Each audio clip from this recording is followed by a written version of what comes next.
So my name is Rosie Eccles. I am 27 and I live in Cardiff but grew up in Chepstow. So this summer I am competing at the Paris Olympic Games. That still sounds mad, doesn't it? The next few months are going to be hard, so we're almost hit the 4-month mark now until the Games.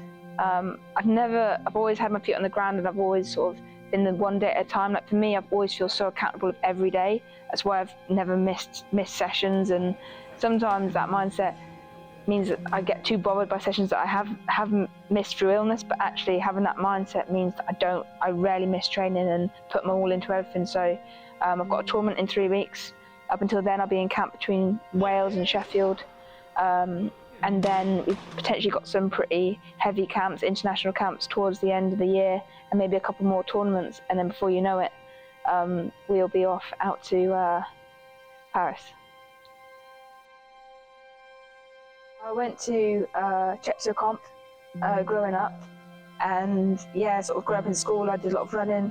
I also swam, did a lot of athletics for the school.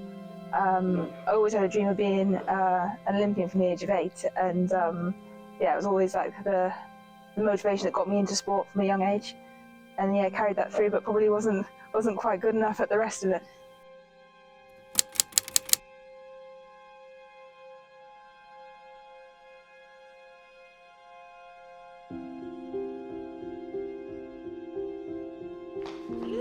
Cross! Ah. So in boxing, you have lots of single shots, like your jab, your cross, but when you put them together, it's called a combination. Right, good. I want them a bit higher. I know you're smaller, that's not your fault. What I'm trying to say to you guys is that when you have a dream, it's always going to be stuff in the way, and you're going to have really hard days, and like, even some of you might really want to achieve something in school, and you try really hard and you've given everything, it doesn't quite happen. That's not your fault. If you try really hard and something doesn't happen, like me here and me at the last Olympic qualifier, I tried my absolute best, but it wasn't meant to be. All right, I kept trying, and this is the same for you guys. Whatever you want to do, keep trying, and eventually, and hopefully in the Olympics for me this year, my dream will come true, and I hope yours will do too. Blue sky thinking is that I have some decently tough tournaments, beat some real good opposition on my way through, have some positive international camps, and then just have consistent blocks of training, no illness, no injury, be back running ahead of the Games, and yeah, just a smooth transition into Olympics.